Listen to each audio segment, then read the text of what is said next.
ये है Amazon Basics का 1.5 ton 3 star inverter split air conditioner. Amazon पर ये 28,999 रुपये में अवेलेबल है। हालांकि बैंक ऑफर्स लगाकर इस पर 10% तक का एडिशनल डिस्काउंट हम ले सकते हैं। बैंक ऑफर्स का लिंक मैंने इस वीडियो के डिस्क्रिप्शन में दे दिया है, आप वहां जाकर कुछ पैसे बचा सकते हैं।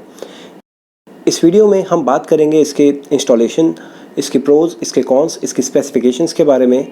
तो बिना कोई देरी किए चलिए इस वीडियो को हम शुरू करते हैं।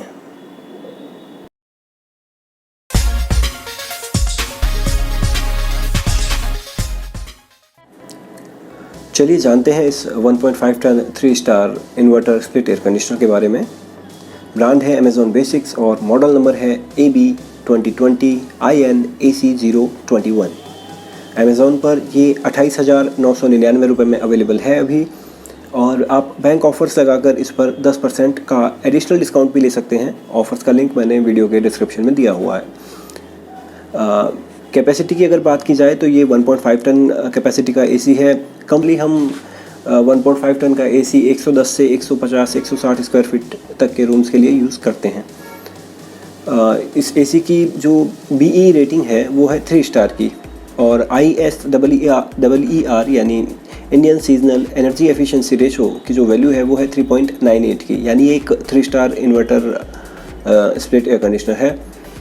और कॉपर कंडेंसर इसके अंदर यूज़ हुआ है। कॉपर से क्या होता है कि एक तो एनर्जी एफिशिएंसी बढ़ जाती है एसी की, दूसरा उसमें कोरोजन का रिस्क कम हो जाता है, यानी वो लाइफ स्पैन उसका बढ़ जाता है।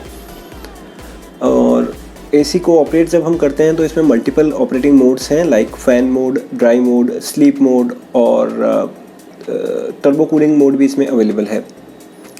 वारंटी जो है वो इसकी ओवरऑल वारंटी जो है वो 1 साल की है, और कंप्रेसर की वारंटी 5 साल की है। लेकिन अगर कंप्रेसर में आपको गैस रिफ़िल करवाना हुआ तो उसके लिए आपको अलग से पे करना पड़ेगा।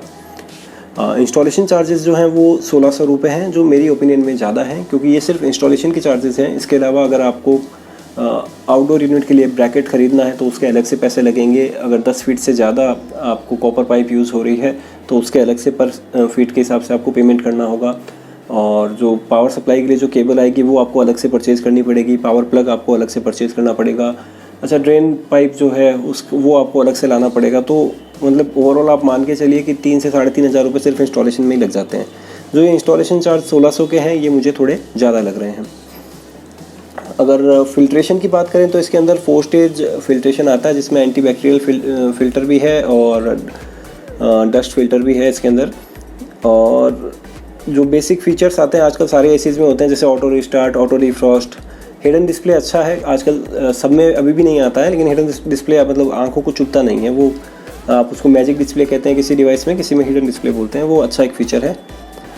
और सेल्फ डायग्नोसिस है, अगर कोई एरर या कोई पावर फ्लक्चुएशन या कुछ इसी डिटेक्ट होता है तो ये खुद वहाँ पे एरर कोड डिस्प्ले कर देता है। रेफ्रिजरेंट गैस की अगर बात करें तो R32 गैस आजकल सारे एसीज़ में R32 यूज़ होती है। क्यों यूज़ होती है भाई? ओजोन डिप्लीशन नहीं करती है, एनवायरनमेंट फ्रेंडली गैस है इसलिए। रेटेड जो पावर कंजप्शन है इसका वो है 981 यूनिट, लेकिन ये हमें आइडियल कंडीशन में, और ये कैलकुलेट ऐसे होता है कि आप ये मान के चलते हो कि आपने 1 साल में 200 दिन तक इस एसी को ऑपरेट करना है और पर डे आप 8 आवर्स इसे यूज़ कर रहे हो, तो टोटल 1600 घंटे में आप कितना पावर कंजप्शन होता है वो इसमें 981 यूनिट दिखाया हुआ है। अब ध्यान देने की बात यह है कि ये होता है आइडियल कंडीशंस में। जनरली क्या होता है कि कभी बच्चे आए रूम में तो खिड़की दरवाज़ा कुछ खुला छोड़ दिया उन्होंने, डोर ओपन छोड़ दिया। आपके रूम में कितने डोर्स हैं, कितने विंडोज़ हैं, डायरेक्ट सनलाइट एक्सपोजर कितना है, कितने लोग रूम के अंदर बैठे हैं, बहुत सारी चीज़ें इस रेटिंग्स को अफेक्ट करती हैं। तो आप जनरली मान लो कि इसे 1.5 से 2 गुना पावर कंजप्शन होता है जो रेटेड होती है उससे। दूसरा है कि इसमें 2 वे स्विंग है, 4 वे स्विंग नहीं है। आप लेफ़्ट राइट स्विंग इसमें नहीं होगा। टॉप टू बॉटम एसी में हवा का जो स्विंग है वो हो जाएगा। और आपको फास्ट कूलिंग चाहिए तो आप इसे टर्बो मोड में चलाइए, 15-20 मिनट में रूम को एकदम चिल्ड कर देगा।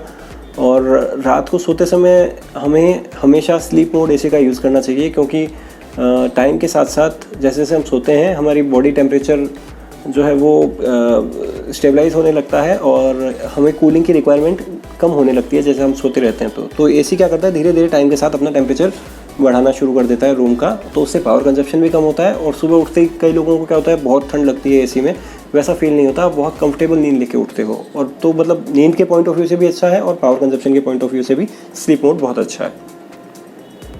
एक खास बात इस एसी की ये है कि ये अमेजॉन बेसिक्स जो है वो एक मेड इन इंडिया ब्रांड, मतलब इंडियन ब्रांड है, made in India air conditioner है। ये देहरादून में मैन्युफैक्चर होता है, अंबर एंटरप्राइजेस इसे मैन्युफैक्चर करता है, क्योंकि ज़्यादातर एसीज में आप देखोगे मेड इन चाइना होते हैं, वो ये अपना मेड इन इंडिया है। फिन्स के ऊपर जो है वो ब्लू फिन कोटिंग की भी है, जिससे क्या है उन पर जंग नहीं लगती। और एक्सट्रीम वेदर कंडीशन ज़्यादा, कहीं कहीं नमी ज़्यादा है, कहीं धूप ज़्यादा है, तो मतलब ये सस्टेन कर जाती है, एसी की लाइफ बढ़ जाती है बस। और इन्वर्टर एसीज़ में आपको पता है कि हमें स्टेबलाइज़र की रिक्वायरमेंट नहीं होती। इन्वर्टर एसीज़ में स्टेबलाइज़र इनबिल्ट होता है, तो 3 साढ़े तीन हज़ार का जो स्टेबलाइज़र का खर्चा होता है वो भी हमारा बच जाता है। इसके अलावा अगर हम देखेंगे तो जो हिडन डिस्प्ले है, मैजिक डिस्प्ले, वो बड़ा अच्छा है। और कई लोगों को रात को वो मैजिक डिस्प्ले अच्छा नहीं लगता हिडन डिस्प्ले, तो आप रिमोट से उसे ऑन या ऑफ भी कर सकते हैं। ये ज़्यादातर एसीज़ में ये फीचर नहीं होता उसे ऑफ़ करने का, लेकिन इसके अंदर है।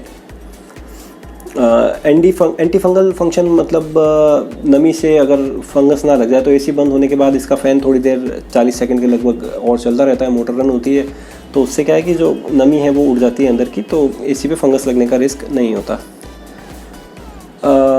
एक कमी इसके अंदर ये भी है कि जो इसका रिमोट है छोटा सा है, वैसे तो हैंडी सा आप यहाँ देख रहे होंगे। रिमोट में जो बैकलाइट है ना वो नहीं है डिस्प्ले में, तो रात को ना आपको डिस्प्ले देखने में बड़ी दिक्कत आती है इसमें।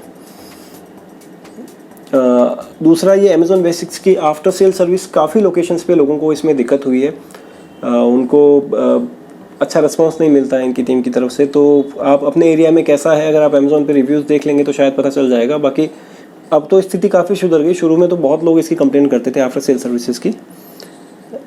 और इसके अलावा इस एसी के बारे में कोई भी क्वेरी हो किसी भी तरह की, तो आप कमेंट बॉक्स में लिख दीजिए, मैं आपको रिस्पॉन्स कर दूंगा। ये वीडियो आपको कैसा लगा और इसमें और क्या चेंजेस करने चाहिए वो भी आप अगर मुझे बताएंगे तो मुझे बहुत अच्छा लगेगा। Thank you for watching the video guys, have a nice day.